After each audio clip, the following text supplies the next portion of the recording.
was shocked to discover gender confusion existed in the Bible when I learned Paleo Hebrew.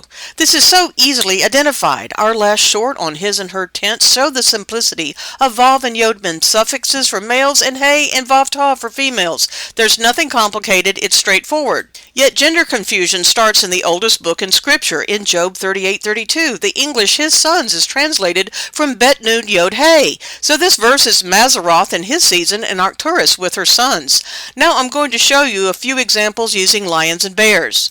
The Hebrew word for bear is dalet bet, dobe. In Klein's Hebrew Dictionary, there are two entries for a bear, dobe for males and dobah for females. Bears are clear, lions not so much. One word for a male lion is Ari, and its counterpart is Arya. Yet Strong's does not say it is the female lion, lioness, but gives a completely different meaning. And Klein's dictionary lumps the two entries together and can't document the feminine as a lioness. We looked at all the verses for lions and bears, and these verses have nothing hidden and no gender confusion. But to our surprise, translators have gender confusion issues in others.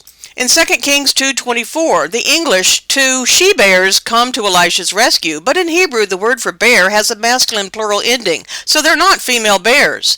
In the following verses, the phrase of her whelps is inserted text, and the word robbed means to be bereaved of children and can refer either to males or female parents. In none of these verses is the word for bear the female doba.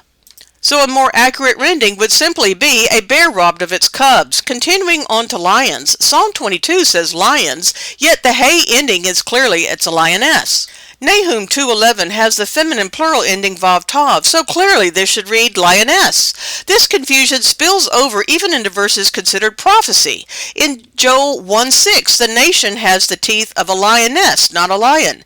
In Isaiah 35:9, the redeemed are walking a path free from the lioness, not the male lions. And here is yet another lioness that exists in Scripture. Why are the females being blotted out?